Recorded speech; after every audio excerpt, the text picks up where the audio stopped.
Hey, this is Zach Log the Great, and I am joined tonight by my friend Nate. It is I. And by special guest Ben Wheeler of Pinkerton's Ghosts. Hello. Would you like to tell people about that a little bit?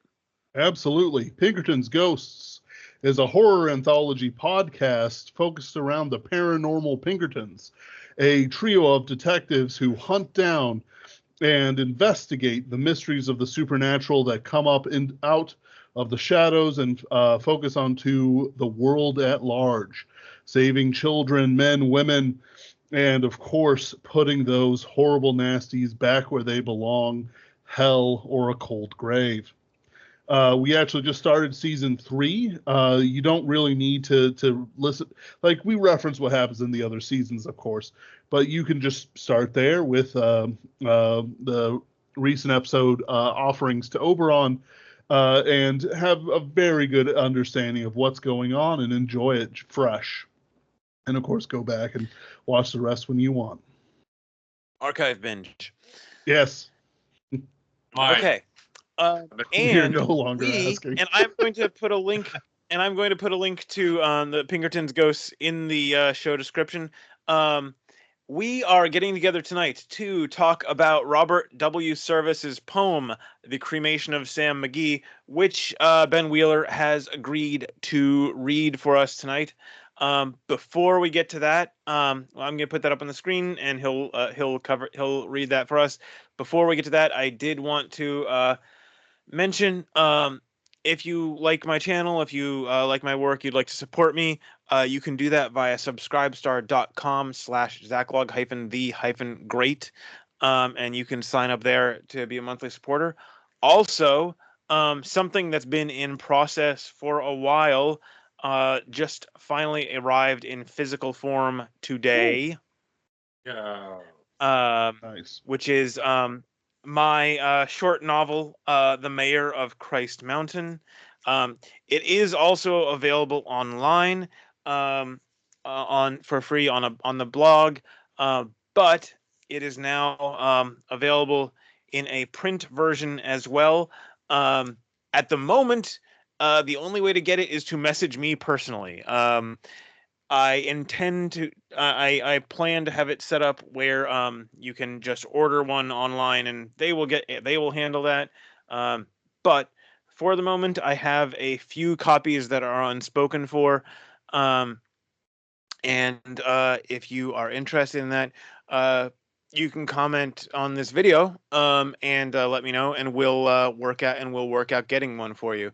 Um, but it is a this is loosely based on the real life murder of Canon Hinnant, and it's a story of a man who watches his young son be murdered for no apparent reason. Watches the murderer walk free, and decides that, I guess I've got to do something about this. And Like I said, the Mayor of Christ Mountain is now in print, and this just arrived today, and I am pretty jazzed about it. Anyway, That's good. so Nice. having said that, I'm going to put the poem up on the screen. Do we have it? There we go. When you guys see it, we will get moving. The Cremation of Sam McGee by Robert W. Service.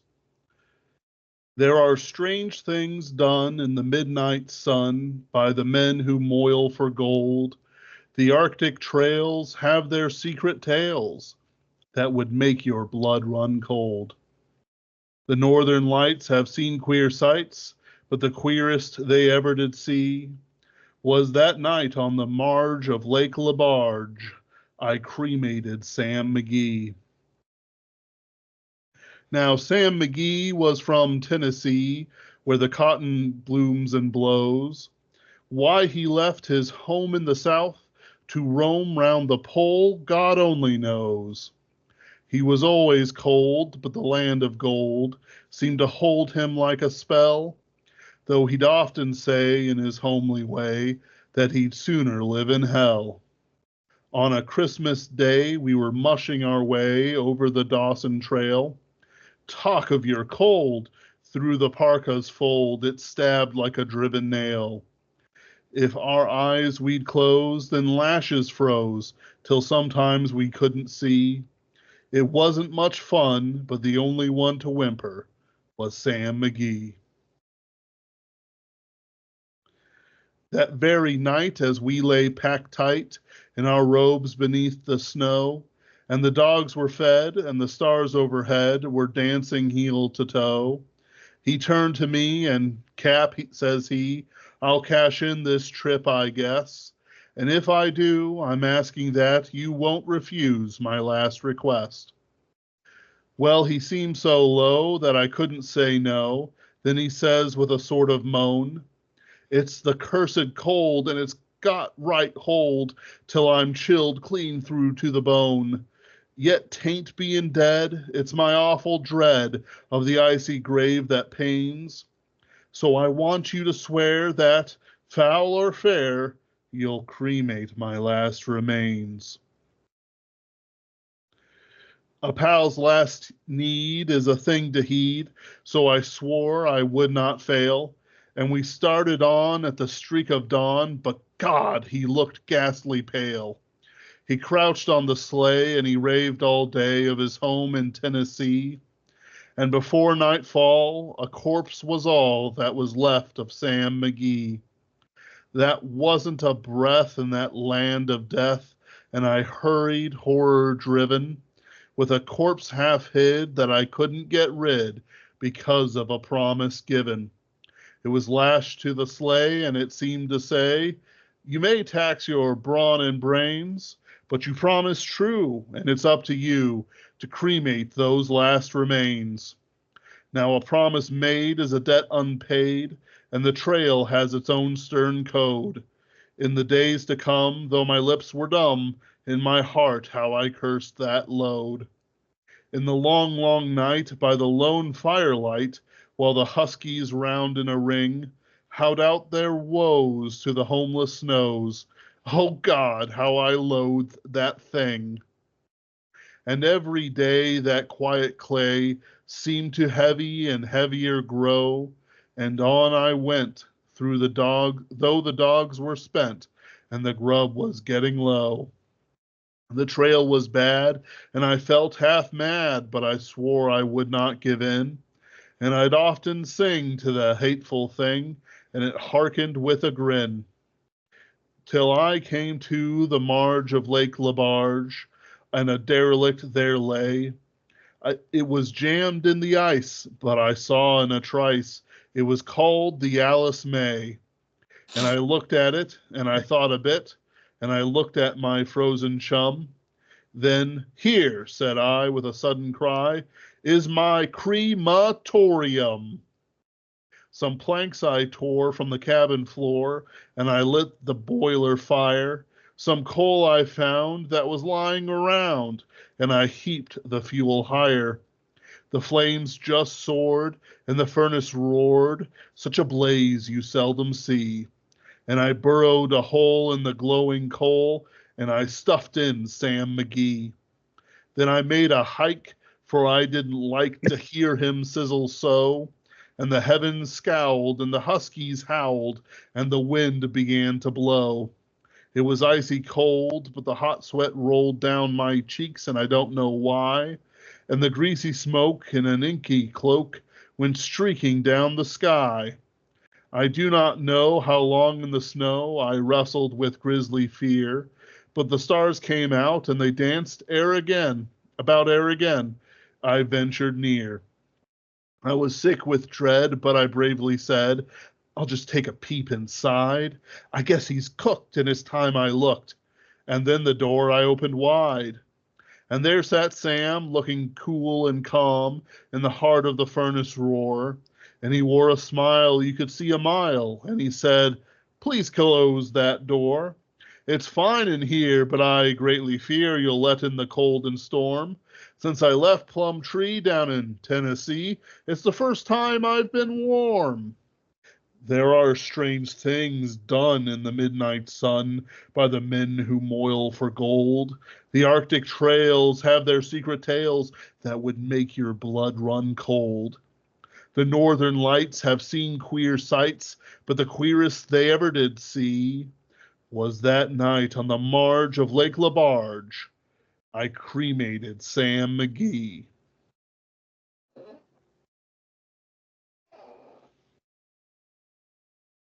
Okay.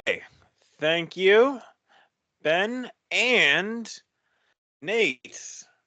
As the non-reader tonight, would you like to get us rolling? It has a whole different flavor than My Three Friends. You know, My Three Friends like gritty and kind of horrifying. This is more like a goofy, tall tale. Like this, something you expect to happen in a Pecos Bill story. I can't deny it. Yes. He froze plumb solid, but he was so tough by the time they got him in the crematorium and there he just woke up and said, "Thanks, boys. I was awfully chilly," and strolled on out. You know, it's not, you know, like I was half expecting that like he burned him alive, like shut up, and just, you know, set him on fire because he was like, you know, whining too much. No, he has to, you know, put up with this Arctic lonesome dove situation. And then in the end, he's like, "Oh, that was weird." He came back to life for a minute. Well, it was his it's ghost, more like. It's kind of interesting to me because okay, it's a tall tale, which is a very good classification. I think that fits pretty well. But it's a horror story with supernatural elements, but the supernatural elements are not the horror. All of the horror is perfectly natural because all of the horror is you are alone in this frozen wilderness. The only other your only company is this corpse sickle. Yes. Okay? Of your friend. And also one thing I think this does it's interesting because it's a very short, you know, very short story, but it, you know, has all these elements going on. A good horror story, and I don't think a lot of people appreciate this. A good horror story is a moral story. Mm-hmm. It points towards, you know, don't do. There are moral elements in it. Don't in some trespass on fashion. Serial Killer Lake. Yeah. Well, no, but they Don't like have in those ones like summer camp. but like yeah, the teenagers in, you know, at Crystal Lake also, you know, before they're killed, they're always up to stuff that they shouldn't be doing. And like it's not, and you're not going to say like, "Oh, it's good that happened to them, that was just." But at the same time, in a sense, like what eventually is done to them is in a storytelling sense a kind of punishment for their misdeeds. But anyway, in a good story, in a bad horror story, it's just random stuff happens. But anyway, but this one, there is this moral component because part of the awfulness of this is he has this promise, and it's like I have this promise, and the promise is almost as heavy and awful as this body he's lugging around. And it's pretty cool. And then Yes. and then the other thing, like I said, it's a supernatural story with horror elements, but the horror story with supernatural elements, but the supernatural part is actually relieving. Is actually like, hey, everything's okay now. Yeah. Yes. That is nice. It's like, you know, all the trouble and dread, and finally he goes back to look, and you know, the ghost or revenant or whatever of his friend is sitting there like, "Thanks, pal. You did what you told me you would do. I appreciate it. It's a unique feel because it's brought on by his own sort of honor to this last wish by a dying companion that he has to uphold for the trail code, which the code, which sort of makes him the man. Makes him much more than much more than a complex sled dog. Instead he's honoring these last wishes, these promises, and doing his best to it, even at the potential cost of his own life, because he was not in a good way when he found that chip, and so it's yeah. Well, and it's There's be a lot of Lonesome Dove where spoiler alert, I suppose. But Gus dies and he wants to be buried back in Lonesome Dove. And so Call has to take his corpse from like Montana back to the border of Texas to bury him. And it's a lot like this, except for the body rots. Yes. Yeah, I was about to say that is a convenient thing for this story happening in frozen Alaska. It's like you are carting around this guy, but he's not smelling, at least. Yes. And he's in pretty good shape, all things told. It's one of those things where it's like in the past when they had like different rulers or whoever, being killed in the Holy Land, and then their bones would be brought back. They'd actually like cremate them to a certain point. And so it would just be their bones, and then maybe they'd preserve their heart or their head, depending on the status of the head. And so that's what they would actually try to preserve. But the body itself, they would just do bones. And considering like Catholic relic culture and stuff like that, at the time, that was seen as perfectly acceptable, not the Protestant sort of full body burial that you often see nowadays. Well, and it's oh crud, I lost it. But the well, and the other thing, he talks about the trail has its own stern code, and like he made this promise he has to keep, and it's like when he's out in this wilderness, there's when you and just like a few friends are out in this wilderness, like there's no society, there's no structure outside of you to keep everything together. Like all there is you and your word, and like you gotta take like you strip out like everything else that's keeping you together, and you have to take those things seriously, because if you can't trust the guy next to you to keep his word, neither of you are getting out of there. Okay. And it's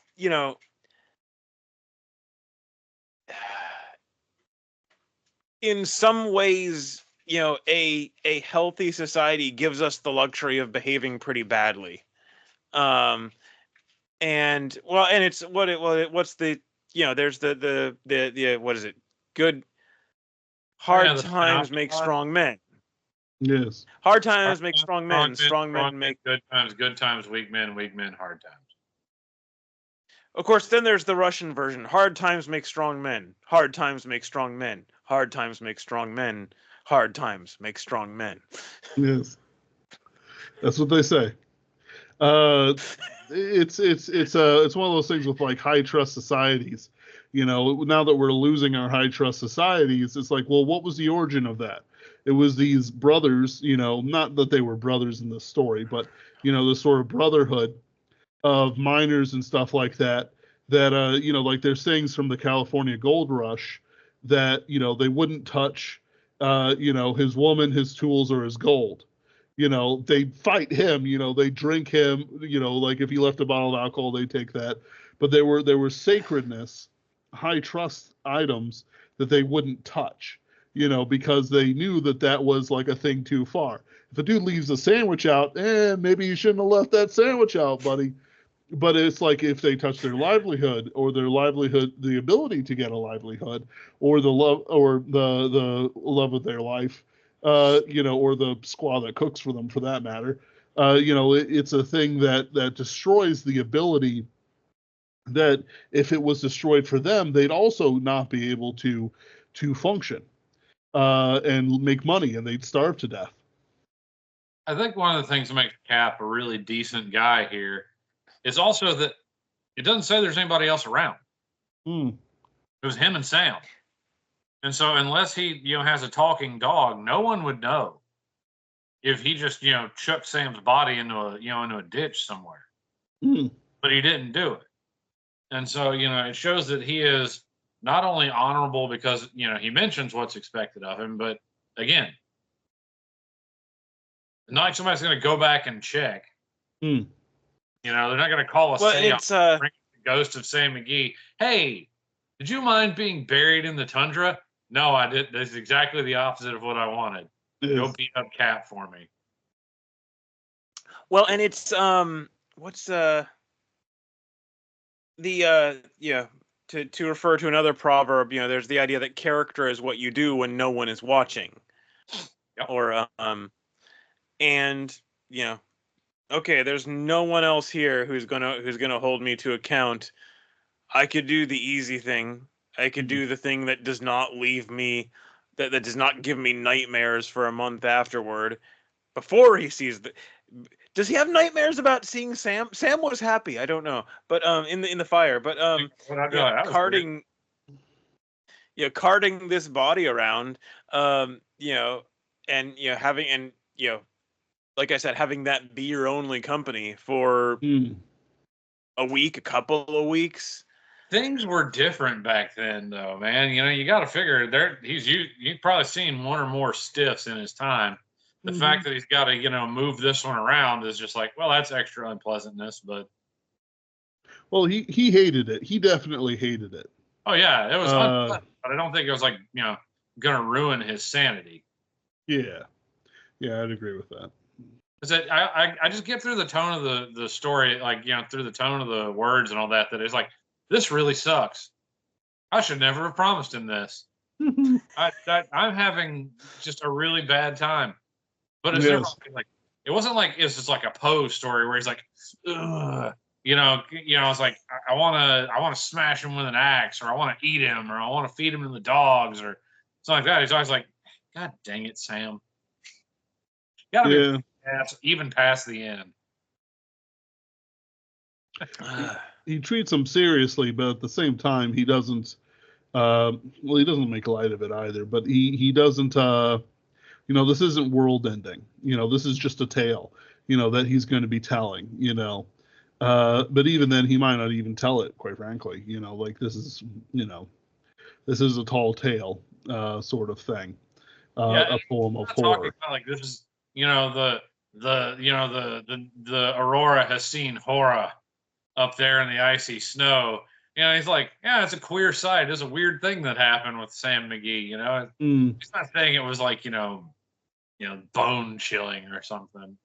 Well, in this case, queer would just mean like right. We would say supernatural, strange, spooky. It's one of those words that lost its meaning. But it would have, we would have plenty of different words for it that don't mean gay. Yeah, I mean, I'm not trying to impute some kind of like, meaning to it. I'm like, yeah, queer. It's weird. It's odd. It's out of the ordinary. It is. One other thing he talks about, it was so cold that if we closed our eyes, our lashes would freeze shut. And this was something we commented on in which was October Dawn by Ted Hughes, I think. But like, where I live now never gets especially cold. But like, it's a kind of odd thing. Like very hot weather. Okay, very hot weather can kill you. Like, you're outside, very hot weather, you're not careful, it could kill you. But like, there's a very different sense to it than cold weather, because like hot weather can kill you, but it's almost like, oops, that's awful, that's unfortunate that happened. But like cold, very serious cold wants you dead. Yes. It's and it's you personally too. Yeah, like for hot weather to kill you, you have to help it. Cold weather can kill you all by itself. Yep. Like if it's hot outside, and you're caught out there in a trail or something, you can just stay under a tree, it's fine. Drink a little water, take a nap. Yeah, just wait. Sit down. But with cold, it just never gets better. I should have looked up. I don't know where Dawson Trail is, if that's let me see if I can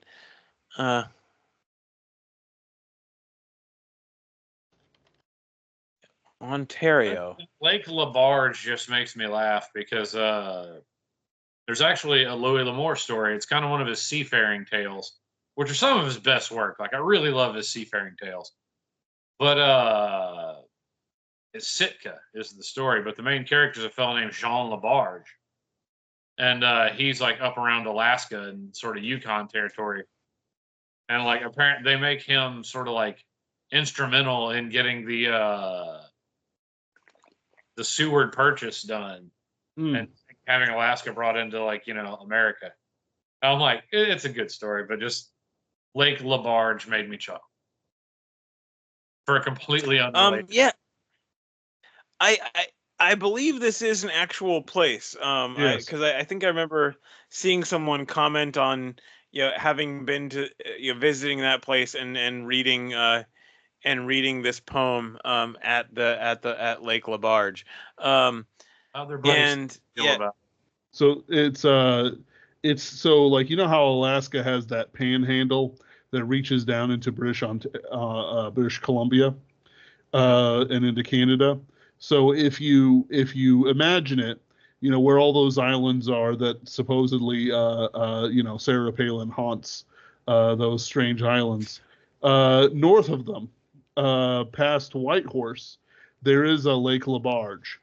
So he's actually pretty up there in some wicked cold temperatures and environments. It just occurred to me. He says this takes place on part of it. Part of it takes place on Christmas. The burning. And I hadn't thought about this part before, but this may be far north enough that like around that time there isn't a day. Ooh. Polar winter, there ain't no day. That's it. Oh yeah. No, this is north enough for there to be like no day, And that's just adding an extra layer. Yes.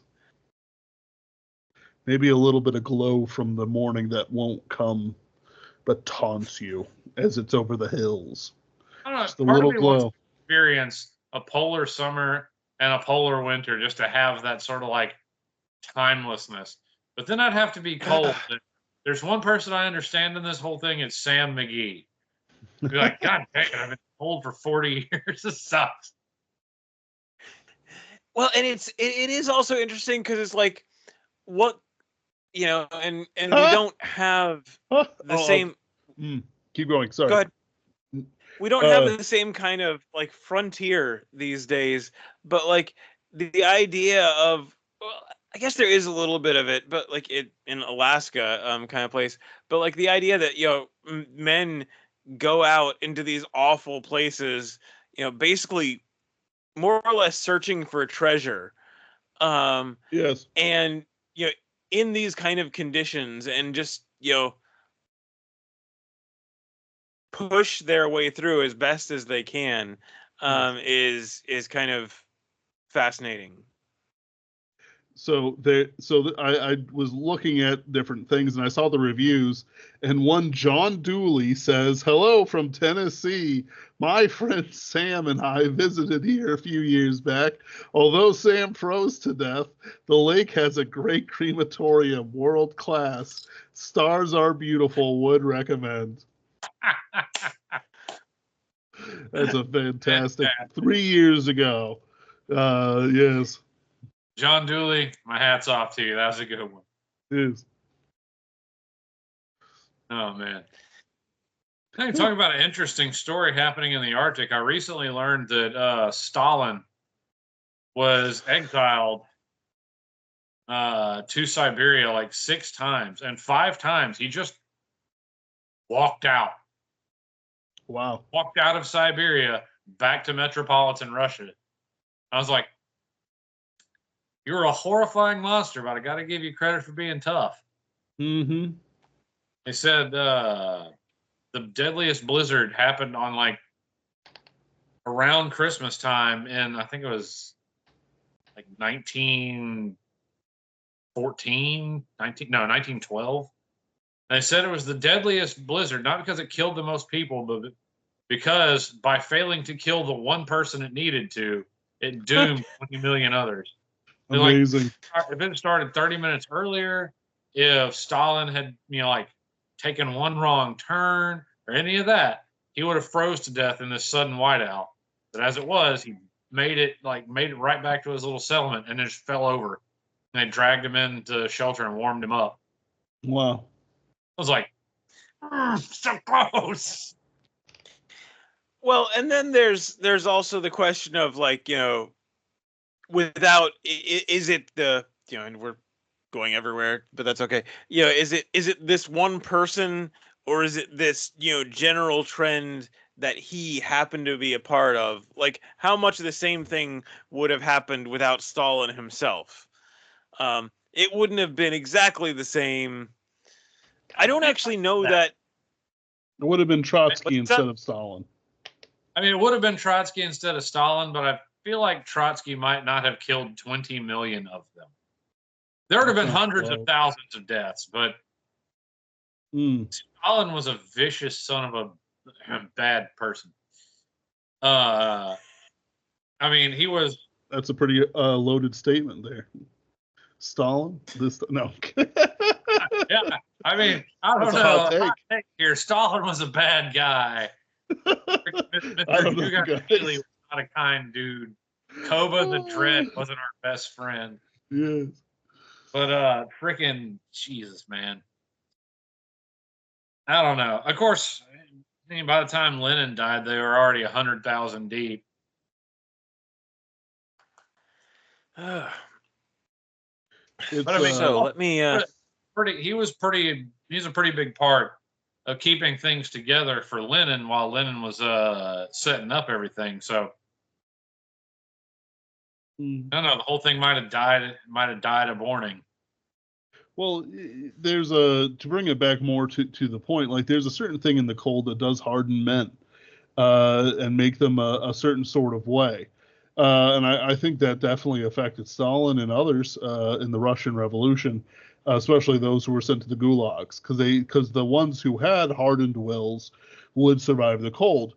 The poem itself demonstrates an immense amount of will on the part of Cap, like just the fact that he was able to do this, for several days, desperately looking for a way to cremate his friend, is itself a heroic action, a heroic act of will, Nietzschean even in a way, because he basically says, I could abandon my oath, but the higher power of it, the needs of it, compel me to do my best.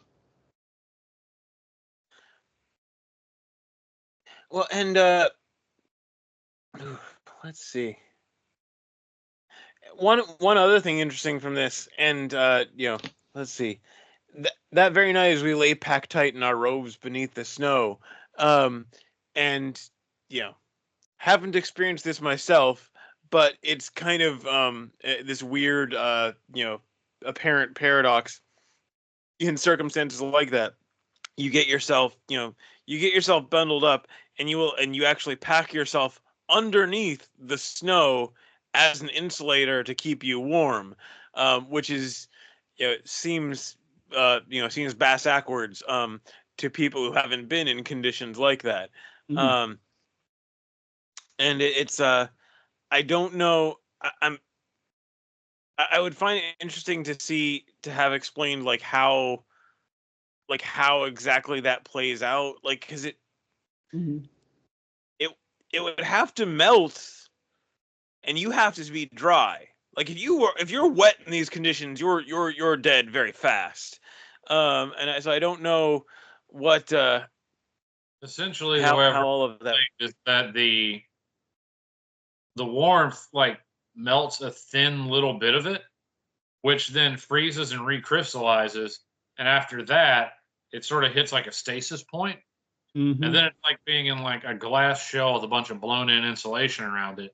It really holds the heat inside because it can't escape out into the air. Yeah. Don't get me wrong, there's a risk of suffocation, but if you do it right. Just like igloos. Well, and the other thing about this, so Sam, it's the curse of cold has got right hold, so I'm chilled clean through to the bone, yet tain't being dead, it's my awful dread of the icy grave that pains. And it's like, look, I'm gonna die. You're gonna die, we're all gonna die. I'm not that worried about being dead. I just don't want to be frozen. And it's just like,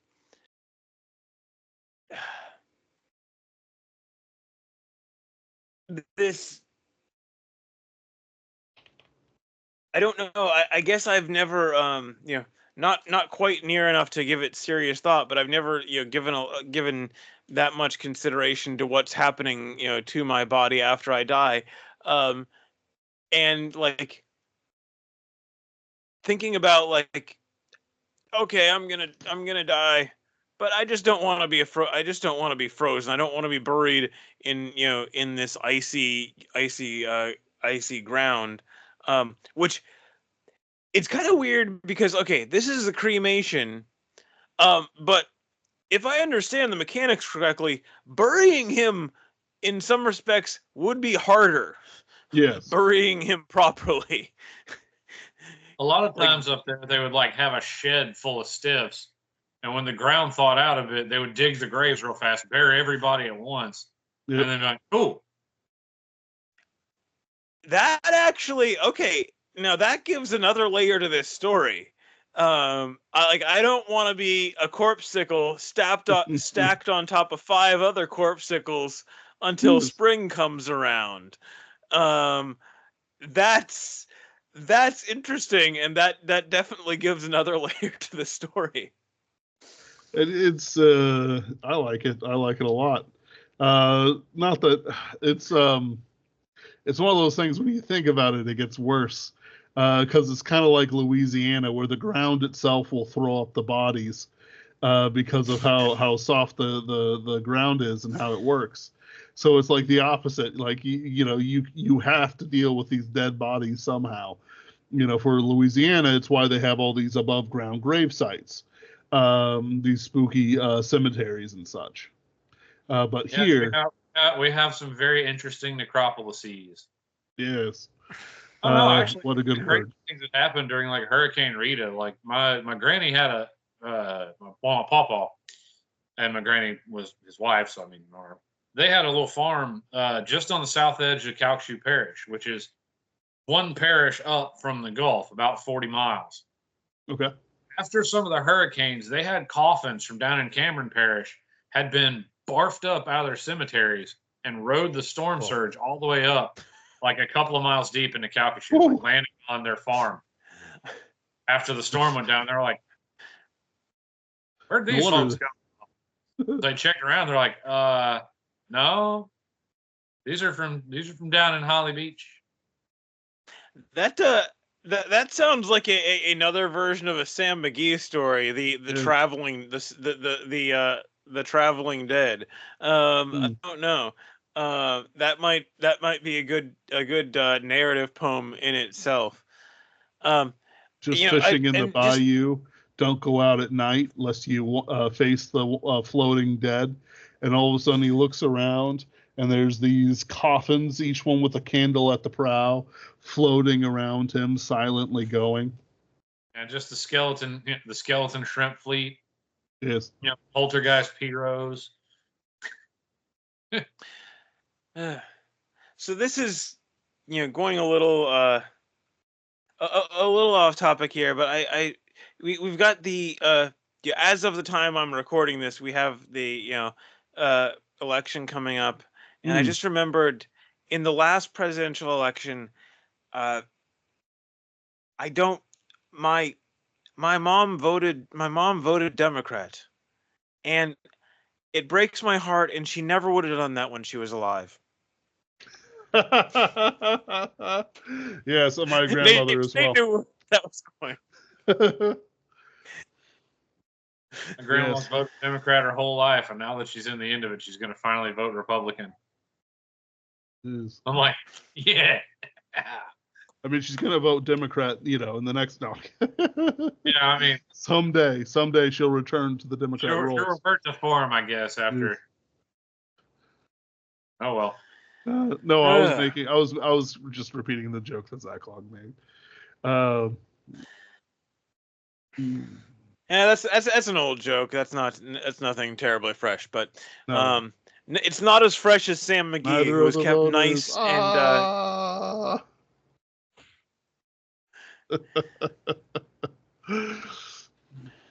Oh man. One line in here which is kind of fascinating. I'd often sing to the hateful thing, and it hearkened with a grin. And it's like, I'm out here riding a trail. My only company is this dead body. I may as well sing a song, and I'm singing a song, and he's smiling back at me. And it's like, oh gosh.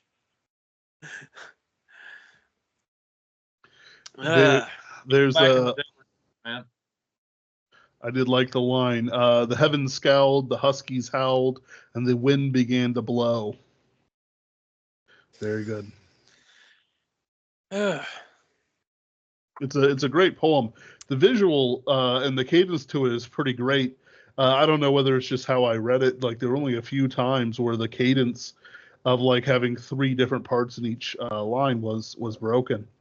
And there's a sort of, I guess I want to call it an American cadence, which is kind of like what I did there, where it's, you talk of your cold through the parka's fold, it stabbed like a driven nail. If our eyes we'd closed and the lashes froze, till sometimes we couldn't see. It wasn't much fun, but the only one to whimper was Sam McGee. And that kind of had a break in that last one, but it was like I've read a ton of American poetry, and that has kind of a rhythm like that. Well, and another thing, with the internal line in every other, the internal rhyme in every other line, and the and then the end rhyme through the whole thing. This actually was very easy to memorize. Like, this is like 50 odd lines, but I pretty much whipped through learning this one. And it is interesting how like structural elements like that can help when you're trying to do that. It has a kind of rollicking feeling. Like, it's another thing about it that makes it feel like, it's not like spooky. It's just kind of like, yep. This is what gives it more that tall tale feeling rather than that sort of like, creepy feeling. Is that it's like, it has a very rollicking sort of cadence to it where you're just like, like just going along. Yeah, it sounds like a dog on the run. Or a horse, perhaps. Yes, gallops. We, my sister and I went to a Edgar Allan Poe recital by some actors who wish they were bigger, I'm sure. But they had one truly brilliant one. And what he would do is he had a great way of like becoming possessed during the Black Cat.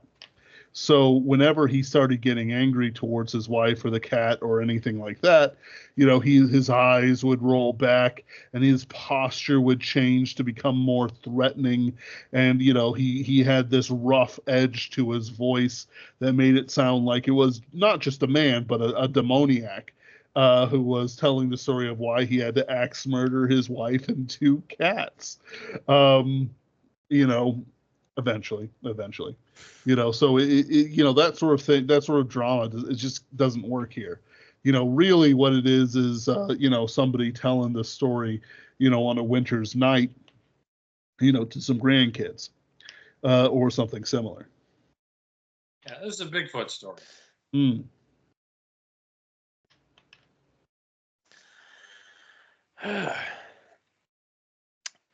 Well, I don't know. I think I've covered most of the main things I wanted to say about this.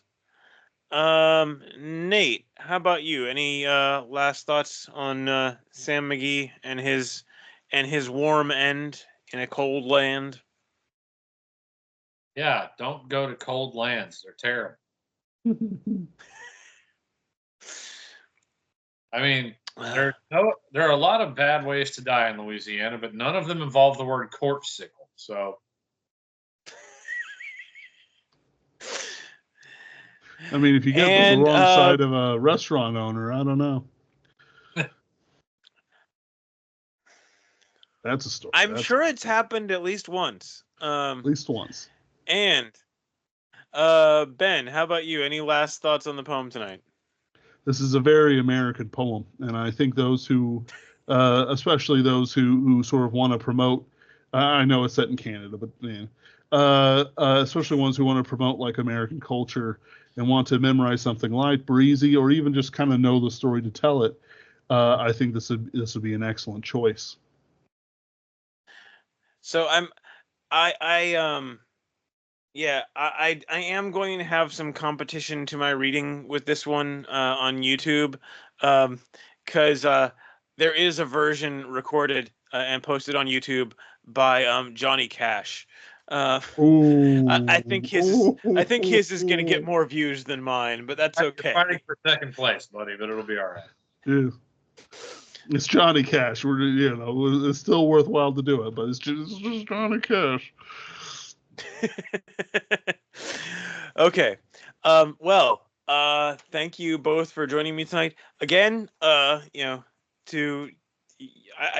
got to, I'm not good at self-promotion, but you got to do that.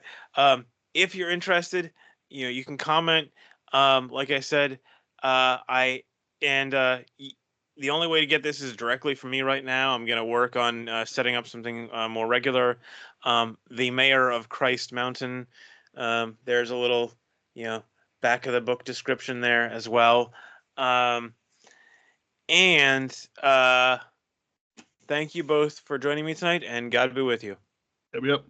Thank you for having me on. Check out Pinkerton's Ghost. Check out Hightowered on Substack. Thank you very much. And as for me, read your Bible. That's also pretty good. That's pretty good. Good night.